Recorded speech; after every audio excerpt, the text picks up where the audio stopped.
What's good, y'all? Hope everybody out there is doing okay. I know with WrestleMania right around the corner, I am certainly doing okay. God, there's got to be 4, 5, maybe 6 matches that I'm looking forward to. I'm watching the build-up. It's stuff that I'm really looking forward to see how things play out. And so, usually with these videos, I'll jump on here and I'll say, are you looking forward to WrestleMania? What are you looking forward to? Blah, blah, blah. I saw a question on Twitter earlier that I thought made for an interesting discussion. So, they were asking people, what do real fans want from WrestleMania? And I said to myself, I have no idea, so let me ask my subscribers because nobody's realer than y'all. So, what do y'all want from WrestleMania? Leave a comment in my comment section. I want to hear from y'all. It could be a million things. Now, let's be a little bit realistic here. Let's not say I want Mania to be cut down to 3 or 4 hours, and then I want the WWE title match and the tag team title match and the blah, blah, blah title match to be changed in the booking. So let's be realistic here. They're not going to make the show 3 or 4 hours. I'm pretty sure it's going to be a 6-7 hour event, right around there. It's going to be an all day show. So it's something I'm looking forward to right here. If you ask me, WrestleMania can never be long enough. It's just, that's my cup of tea right there. To each their own, though. So one thing I was seeing some people say what they want from WrestleMania is they want a bunch of 4 and 5 star matches. And if that's what creates great replay value for you, if that's what's going to make you want to tune into WrestleMania in future years and whatnot, let's have a bunch of great matches. I'm all for it. I love great wrestling. This is the sport of wrestling. Not against that right there. I've seen a lot of other people say that they want to go 16 for 16 with their predictions because they need creative to go down a specific path after WrestleMania. And so if they get all their predictions right, then they'll just be left with a good taste in their mouth. They'll be able to leave a good review on YouTube and whatnot and whatever. I'm kind of on that, note right there. Not 16 for 16, but let me explain. My thing for WrestleMania, if I was a real fan, what I want from it is I want feel-good moments. And I think when you have those at WrestleMania, that creates for a show that people will feel good. People will feel good when they go back to watch it. And I think WrestleMania 31 had those. I think Mania 30 had those. I think 33 did. I could go further back and whatnot. But, 34 and 32, you're not going to hear too much from me about those right there.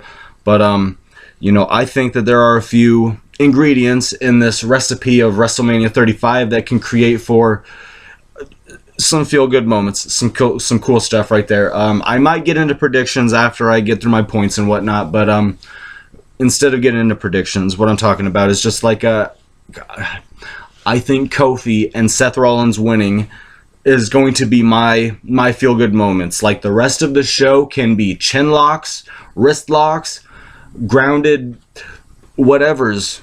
We can have backstage segments. I don't care. If we get Kofi and Seth winning, that's just my thing right there. And so y'all don't got to agree with me. Y'all don't got to understand where I'm coming from. It's just my cup of tea right there. That will just create for the moments that I want to see. And so, I want the good feel-good moments like that. And then along with that, got a plane flying pretty low. I think they need to have their FAA licenses taken away. Anyways, along with, having feel-good moments, I think the show needs more highs than lows. And, what I mean by that is instead of like a feel-okay moment, followed by like 2 matches that aren't too spectacular, and then, I don't know, just there can be a certain formula of ups and downs as opposed to like down, you get what I mean with, you can think about it like stocks, you can think about it like a heart rate, however you want to. I think there can be some real, I don't know. I definitely think, how do I word this right here? Instead of a bunch of incomplete sentences, the last couple of shows that I reviewed for WWE, WrestleMania and whatnot, one thing that I've been able to compliment them about is the flow of the show and the way that they're able to throw a squash match in between like a couple of good matches and throw in a great match. And I just think that there was some kind of weird chemistry with humans, with WWE fans, how we watch a WWE show, how our energy can go up and down. And so while I just went insane for Kofi winning the championship, we still got a couple more matches to go. So I hope they put on a match that I don't have to exert too much emotion toward, you know. So like I said, there are like 15, 16 matches in the show, and there are I think there are like 5 or 6 that I want to say that I really have my heart into. And so I think with the pacing of the show, I think they can really, let's say every 4 matches they have one that I'm really looking forward to, and it's just great stuff right there. That's just the kind of stuff right there that I think my cup of tea. But hey, if that's not yours, let me know what yours is in the comment section. I want to hear from y'all.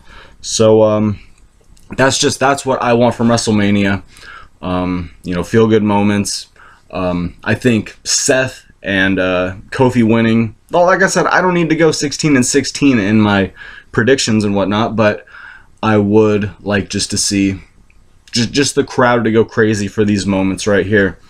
Now I said maybe after the video I'd go into a little bit of, you know, my thoughts on predictions or booking and whatnot, and so I'm just gonna talk for a second right here. If y'all still want to stay tuned in, God bless you. I have a manager at my work, and he's kind of like a low-key fan. He's not too, you know, big into it, but he is enough to where he keeps up. And okay, I've been working with this guy for years now, and if I ask him about anything, he's almost like a casual fan, to the point where like he just kind of sees things coming, and it's just kind of clearer to him, to where I'm looking so deep into every little single thing that it's like, what could happen? But I was talking to him at work today, and I'm like, is this the year of Kofi Mania? And he said, absolutely. I was like, really? He said, yeah. Now, when I ask on Twitter, you know, people will tell me they think Daniel Bryan's going to retain. I respect that. Talking to my manager today, though, he said, if Kofi doesn't win the championship at Mania, since they're not the main event, the crowd is going to shit on the rest of the show right there.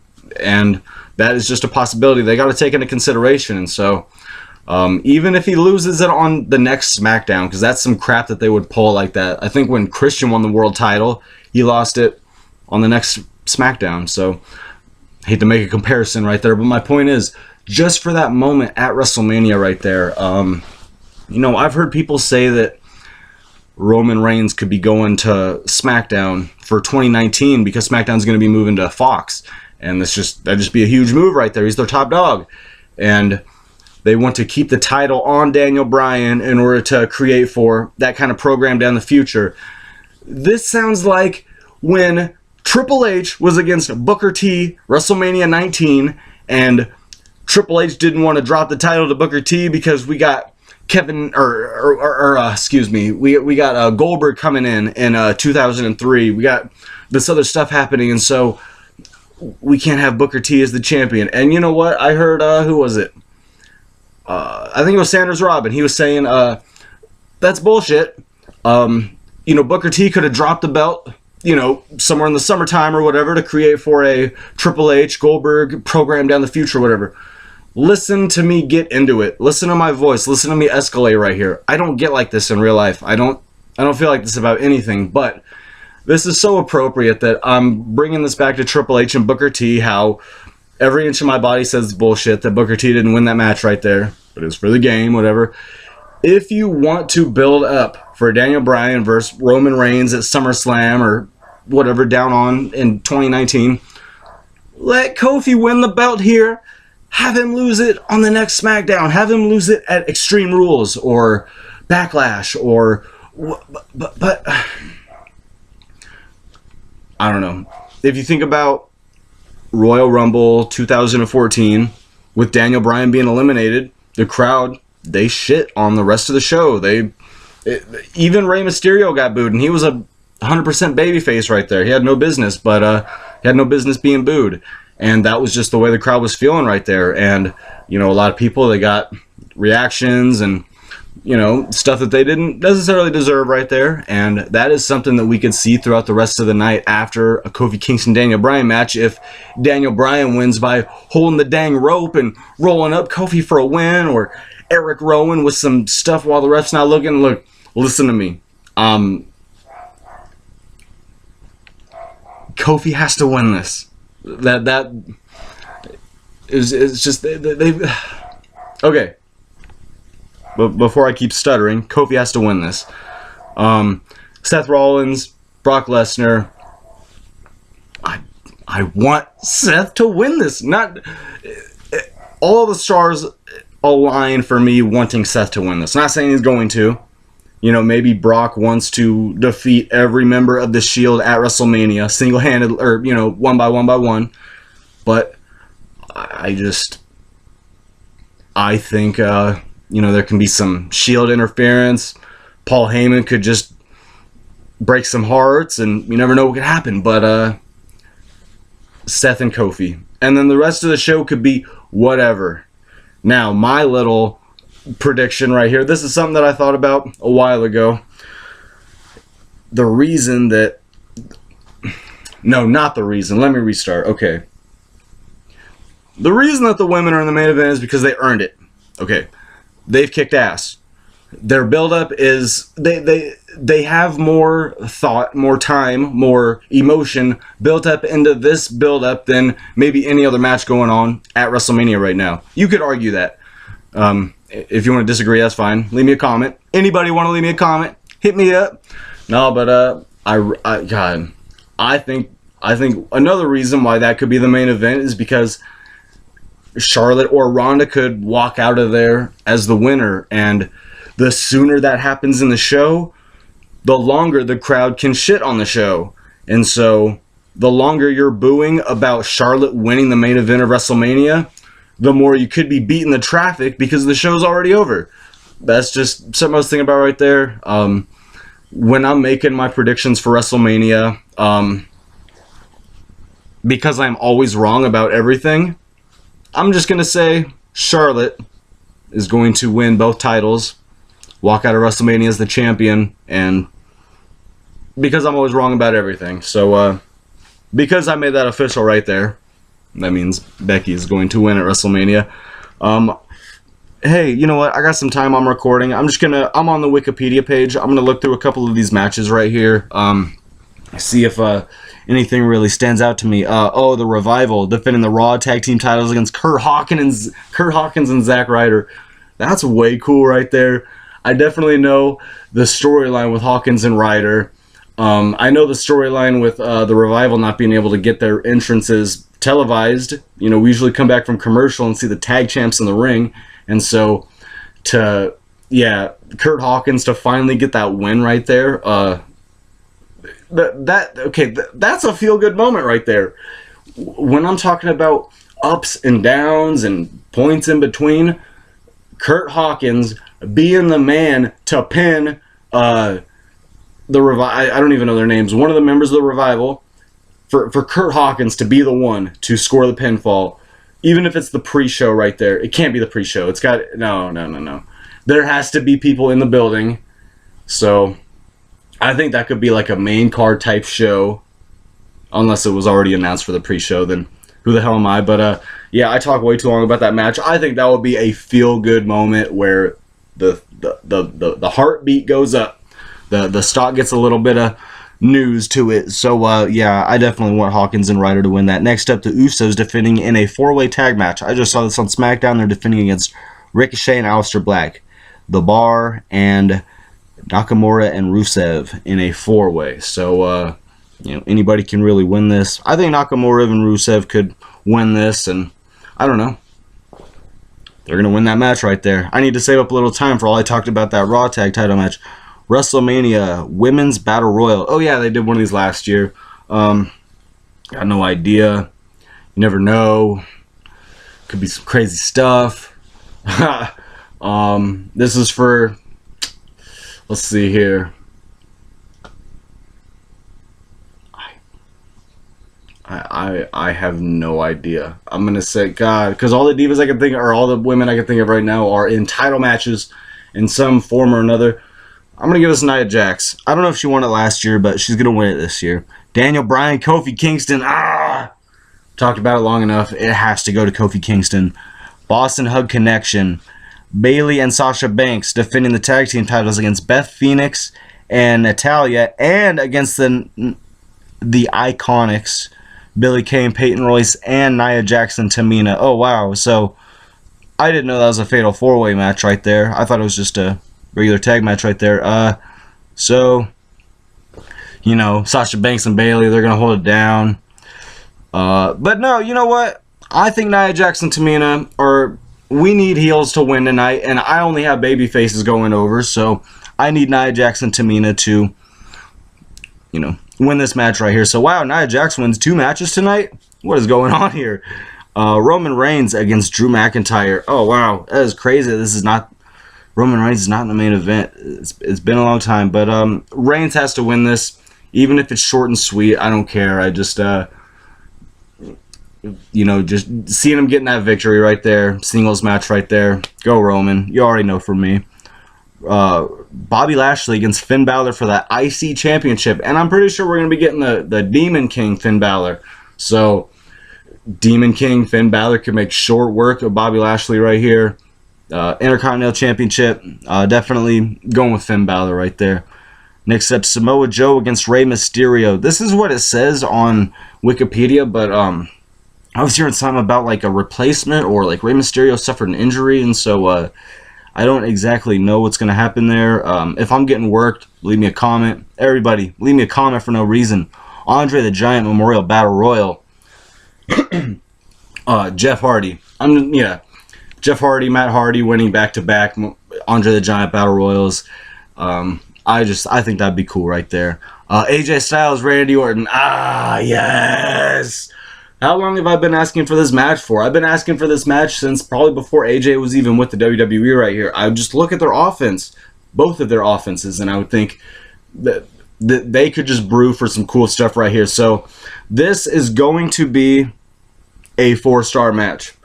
When we looked at Randy Orton versus Seth Rollins, Mania 31, I don't know what we were expecting, but we got a hell of a lot more than that. And so Orton versus AJ right here, I don't know. I thought their build-up was pretty heated. I like the stuff on the microphone with Kevin Owens, the way he just kind of walked out of the ring, and I've been liking their build-up. I've been waiting for a match for them, and it's not for the championship, so it could really go either way right there. So I'm going to go with the Viper, Randy Orton, to pick up a victory there, and then maybe they'll have a rematch at Extreme Rules, and AJ can do a Styles Clash on a steel chair or whatever the hell over there, so that would be cool right there. So, I don't know, just for the sake of me going against anything that I would usually say, I'm going to say Randy Orton is going to pick up this victory right here.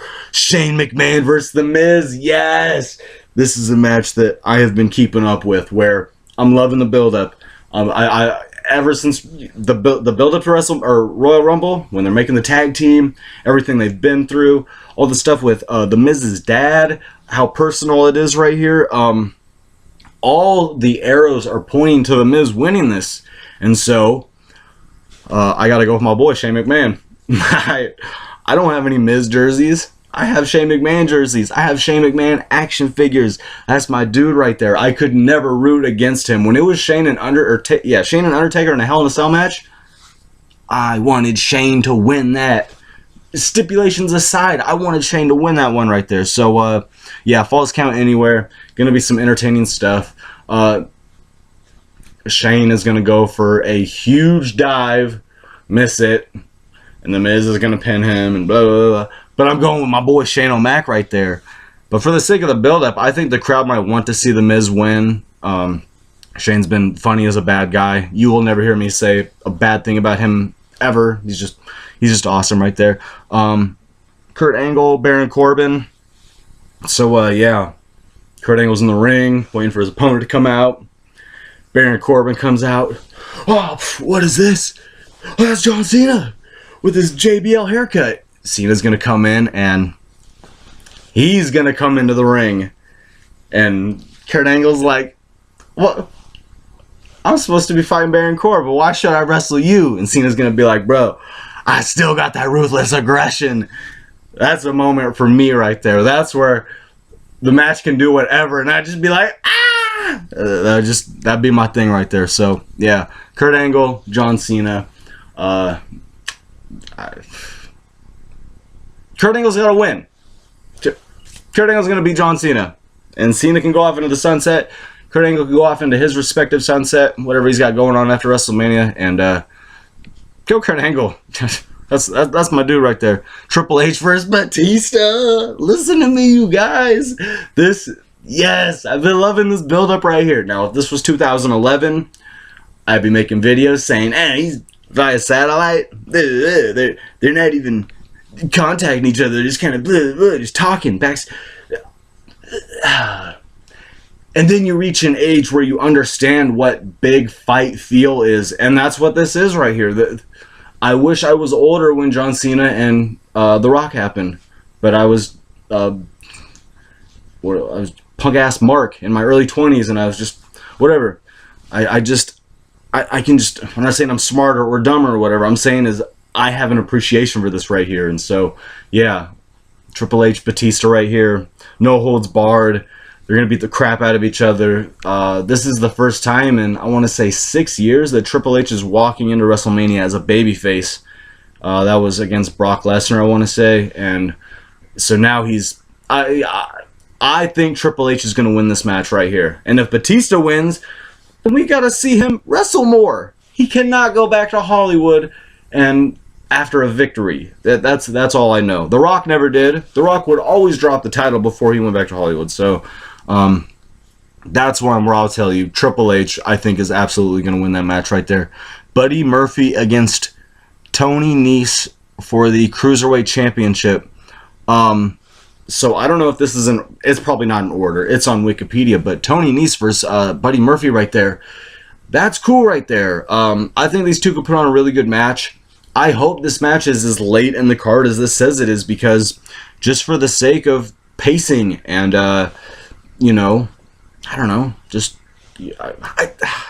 no, this has to be a good match. So you cannot have a piss break right here. You cannot have a little punk ass whatever match right here. This needs to be for the Cruiserweight Championship. It needs to be great. It needs to be a Cruiserweight Championship match. So you can't expect anything less than great athleticism, back and forth. I think the babyface is going to win that match. So shouts out to both of them. Next up, Seth Rollins challenging for the Universal Championship against Brock Lesnar. I was talking about it earlier. Go Seth. Want Seth to win it. Maybe if Paul Heyman has to turn on on the Beast. If Roman and Dean have to interfere, whatever. I don't care. I've wanted Seth to be the Universal Champion since the dang belt came out, and I want a Universal Champion that comes on the dang TV show. So I think that'd be sweet right there. Main event time. Charlotte Flair, the SmackDown Women's Champion. Ronda Rousey, the Raw Women's Champion. Both defending their titles against Becky Lynch in a three-way. One fall to a finish. Main event right here. Yes, they are well deserving of this main event.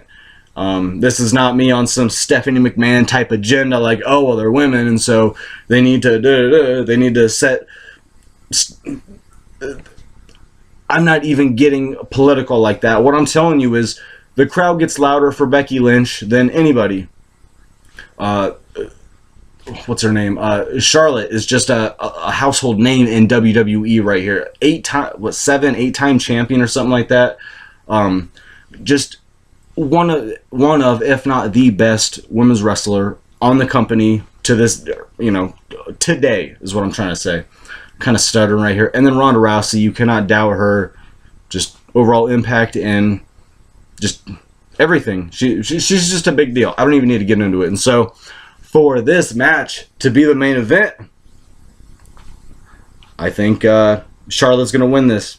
Double champion. And I think all of them are really talented. I don't think anybody's going to lose because they're less talented or less deserving or blah, blah, blah. I think all three of these women are just great. You're not going to hear anything from me mean about them. Just like the Kofi and Daniel Bryan thing, it's like the later the match happens, the less of the show the crowd can shit on because the result didn't go a certain way they want. And so, that's, wow. That's how to turn a 6-minute video into how long is this going now? 25 minutes. Have I ever done this? So if you're still watching, God bless you. If not, I completely understand. Have a great day, y'all. Peace out.